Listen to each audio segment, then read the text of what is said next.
mungkin sekarang hampir semua aktivitas sehari-hari kita sudah beralih ke dunia digital. Mau belanja kebutuhan rumah, pesan makanan, beli tiket, buka usaha, semuanya bisa dilakukan hanya dengan smartphone. Nah, perkembangan teknologi ini membuat kita semakin akrab dengan istilah e-bisnis dan juga e-commerce. Tapi menariknya, masih banyak orang yang menganggap kedua istilah itu memiliki arti yang sama. Padahal kalau kita perhatiin, kita pelajari lebih dalam, ternyata e-bisnis dan e-commerce punya ruang lingkup yang berbeda dan sama-sama berperan penting dalam perkembangan ekonomi digital saat ini.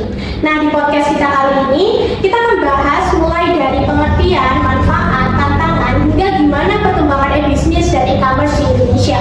Untuk bahasnya, hari ini sudah hadir 6 narasumber, namun agar diskusinya lebih fokus, mereka akan bergabung secara bergantian dalam 3 sesi. Mungkin langsung saja ke sesi pertama. Kita akan bahas konsep dasar e-bisnis dan e-commerce bersama Kak Yoga dan Kak Sabda. Oke, sebelum kita bahas lebih jauh, aku mau mengawali dengan sebuah pertanyaan sederhana.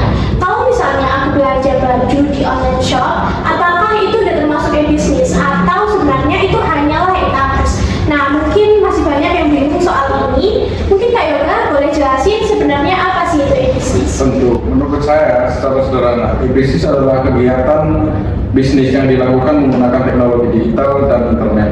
Artinya, bukan hanya sekedar menjual produk saja, akan tetapi dilihat bagaimana perusahaan itu mengelola persediaan barang, berkomunikasi dengan pemasok, mengelola data penjual itu seperti itu.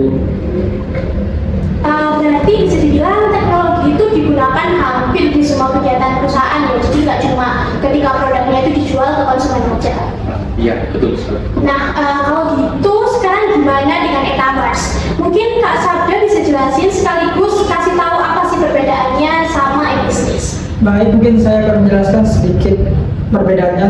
Kalau e-commerce atau electronic commerce lebih berfokus pada aktivitas kegiatan transaksi jual beli barang atau jasa secara online. Misalnya kita membeli sepatu lewat Shopee, memesan makanan lewat GoFood, atau membeli tiket transportasi melalui online.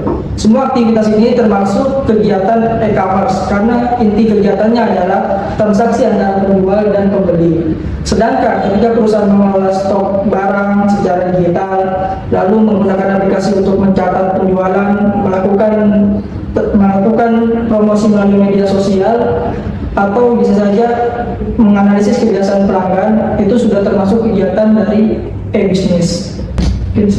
Oke, aku mau nambahin sedikit nih.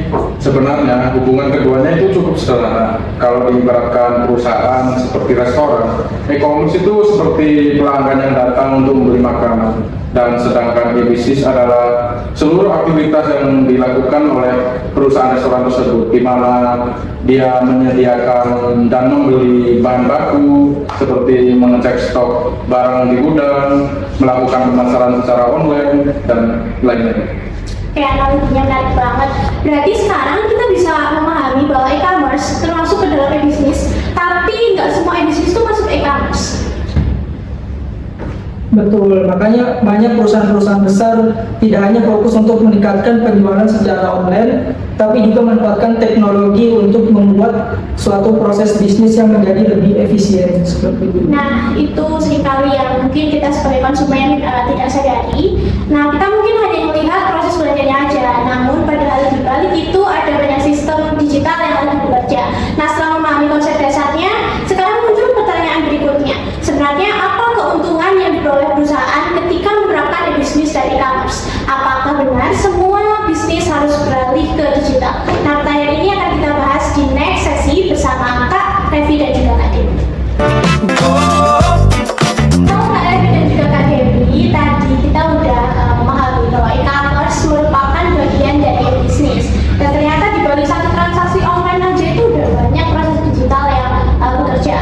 Nah, kalau kita lihat sekarang, hampir semua bisnis mulai dari UMKM sampai perusahaan besar itu berlomba-lomba masuk ke dunia digital. Bahkan ada yang bilang kalau bisnis nggak go digital akan sulit untuk bersaing. Sebenarnya apa sih membuat e-bisnis dan e-commerce ini tuh menjadi begitu penting? Mungkin menurut Kak Revi, apa sih manfaat paling besar yang bisa dirasakan oleh pelaku usaha? Oke, baik. Menurut saya manfaat yang paling besar itu dari jangkauan pasar ya, yang lebih luas. Karena kalau dulu itu sebuah toko melayani pelanggan itu hanya orang sekitar saja. Namun sekarang itu bisa dari luar kota. Karena kan dengan adanya e-commerce ini pembeli itu lebih gampang aja gitu untuk membeli produknya seperti itu.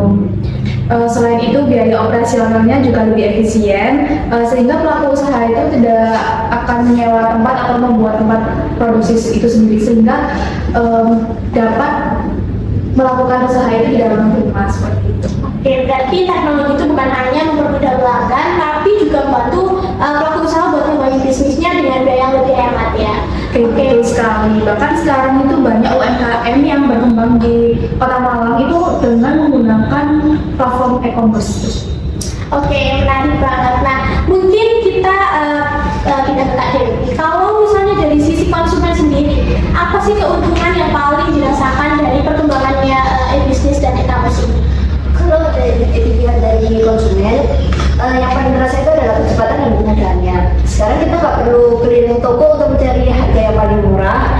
Sekarang kita bisa lihat scroll dari aplikasi marketplace dan membandingkan harga dalam beberapa menit. Sebelum membeli barang juga kita bisa melihat ulasan pembeli lain agar kita lebih yakin untuk membeli produk tersebut.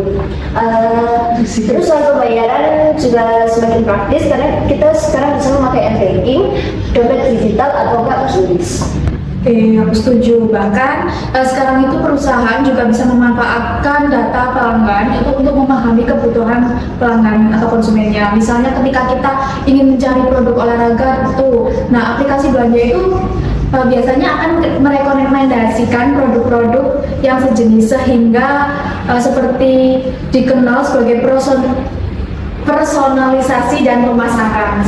Oke, jadi ternyata rekomendasi produk yang sering muncul di aplikasi itu bukan sekedar muncul secara kebetulan ya, tapi emang hasil dari analisis data pelanggan.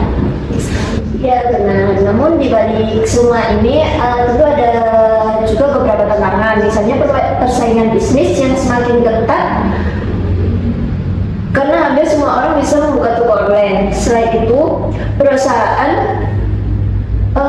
juga menjaga keamanan data pelanggan agar tidak disalahgunakan. Kepercayaan konsumen juga menjadi faktor yang sangat penting karena itu pelayanan yang baik, kualitas produk, dan ulasan positif sangat berpengaruh terhadap keberhasilan sebuah ekonomi bisnis digital. Oke, jadi bisa kita simpulin bahwa perkembangan e-bisnis dan e-commerce memang banyak banget bawa peluang baik bagi pelaku usaha maupun konsumennya. Nah, namun keberhasilannya itu tetap bergantung pada gimana sebuah bisnis itu mampu membangun kepercayaan, memberikan pelayanan yang baik, serta memanfaatkan teknologi secara cepat ya. Nah, setelah bahas manfaat dan tantangannya, jadi penasaran sebenarnya gimana sih perkembangan e-bisnis dan e-commerce di Indonesia saat ini? Apakah peluangnya itu masih besar, dan sebagai mahasiswa apakah kita juga bisa ikut mengambil peluang tersebut? Nah, kita akan lanjut bahasan ini di sesi terakhir bersama Kak Elsa dan juga Kak Zena. Halo Kak Elsa dan juga Kak Zena. Nah, pembahasan kita sejauh ini tuh udah nunjukin bahwa e-bisnis dan e-commerce itu memang memberikan banyak kemudahan baik bagi pelaku usaha maupun konsumennya. Nah, kalau kita lihat lebih luas lagi, gimana sebenarnya perkembangan e-bisnis dan e-commerce ini di Indonesia? Nah, apakah benar Indonesia menjadi salah satu pasar digital terbesar di Asia Tenggara? Mungkin Kak Elsa bisa berbagi pandangannya? Kalau melihat dari perkembangannya, memang Indonesia ini memiliki potensi yang sangat besar ya Kak. Hal ini juga didukung oleh penggunaan internet dan smartphone yang kian hari kian meningkat, dan juga semakin banyak masyarakat yang terbiasa melakukan transaksi secara digital. Bahkan menurut laporan ekonomi saya juga menunjukkan bahwa nilai ekonomi digital Indonesia merupakan yang terbesar di Asia Tenggara dan terus mengalami pertumbuhan setiap tahunnya. Hal ini menunjukkan bahwa aktivitas digital kini sudah menjadi bagian dari kehidupan sehari-hari masyarakat itu sendiri. Seperti itu. Jadi perkembangan ekonomi digital di Indonesia ini bukan hanya terlihat dari banyaknya marketplace ya, tapi memang didukung oleh perubahan perilaku masyarakat juga. Betul Kak, sekarang kita bisa melihat sendiri bagaimana masyarakat terbiasa menggunakan kris, mobil banking, dompet digital, hingga layanan pesan antar atau transaksi itu secara online. Semua itu merupakan bagian dari ekosistem digital yang saling terhubung. Oke, menarik banget. Nah, kalau begitu, menurut Kak Zena, apa sih tren yang saat ini tuh sudah berkembang dalam dunia bisnis dan juga e-commerce? Menurut saya itu ada beberapa tren yang cukup menarik ya. Yang pertama itu penggunaan artificial intelligence atau yang bisa kita sebut dengan AI.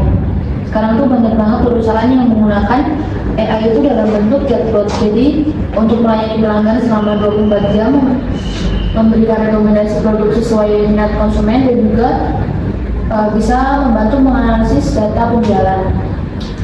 Selain itu, ada juga tren live shopping, yaitu kegiatan promosi dan juga penjualan melalui siaran langsung di media sosial ataupun marketplace. Jadi cara ini tuh membuat konsumen dan juga penjual itu berinteraksi secara langsung dan juga membuat pengalaman belanja itu lebih seru.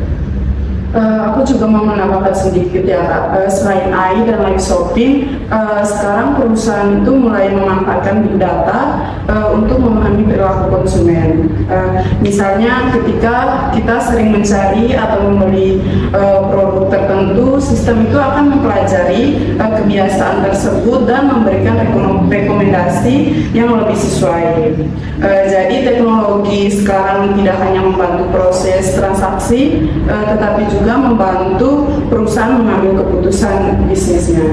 Oke, jadi ternyata teknologi yang kita gunakan setiap hari itu punya peran yang jauh lebih besar daripada yang kita bayangkan. Nah, kalau gitu, sebagai mahasiswa yang sedang belajar ekonomi digital nih, apa yang sebaiknya kita persiapkan agar bisa itu memanfaatkan peluang tersebut? Menurut saya itu kita harus mulai memahami membangun kemampuan digital sejak sekarang ya. Tidak harus langsung memiliki perusahaan besar, kita juga bisa memulai dengan belajar digital marketing, membuat toko online, menjadi affiliate marketer ya. Selain itu bisa mengelola media sosial bisnis atau bahkan membangun brand sendiri. Yang paling penting itu kita mau belajar dan juga tentang teknologi ya, soalnya kan teknologi zaman sekarang tuh sudah mulai berkembang secara cepat. Setuju Kak, generasi muda justru memiliki keuntungan karena lebih cepat beradaptasi dengan teknologi saat ini. Kalau kemampuan digital dipadukan dengan kreativitas dan pemahaman bisnis, peluang untuk berkembang akan semakin besar juga. Oke, jadi kita bisa simpulkan bahwa perkembangan e-bisnis dan juga e-commerce itu bukan hanya menciptakan peluang bagi perusahaan besar, tapi juga membuka kesempatan bagi mahasiswa dan generasi muda saat ini untuk mulai berwirausaha maupun mengembangkan keterampilan yang relevan di era digital ini. Oke, tidak terasa kita sudah sampai di penghujung podcast. Hari ini kita telah membahas banyak hal mengenai e-bisnis dan juga e-commerce. Dari sesi pertama kita memahami bahwa e-bisnis merupakan seluruh aktivitas bisnis yang memanfaatkan teknologi digital, sedangkan e-commerce lebih berfokus pada proses transaksi jual beli secara online-nya. Nah, kemudian di sesi kedua kita juga sudah melihat bahwa penerapan e-bisnis dan e-commerce memberikan banyak manfaat seperti memperluas jangkauan pasar, kemudian meningkatkan efisiensi operasional, serta mempermudah transaksi. Namun, ada pula tantangan yang harus dihadapi seperti persaingan bisnis yang semakin ketat, keamanan data, dan pentingnya menjaga kepercayaan pelanggan. Kemudian di sesi terakhir, kita juga mengetahui bahwa Indonesia memiliki potensi ekonomi digital yang sangat besar. Perkembangan teknologi seperti AI, pembayaran digital, live shopping, dan analisis data membuka banyak peluang baru termasuk bagi kita sebagai mahasiswa. Nah, semoga melalui diskusi hari ini kita tidak hanya memahami konsep e-bisnis dan juga e-commerce secara teori, tetapi juga termotivasi untuk memanfaatkan teknologi secara produktif. Nah, baik dalam dunia kerja maupun ketika membangun usaha di masa depan. Saya mengucapkan terima kasih kepada seluruh narasumber, yaitu Kak Yoga, Kak Sabda, Kak Elsa, Kak Zena, Kak Devi, dan juga Kak Dewi yang telah berbagi wawasan pada podcast hari ini.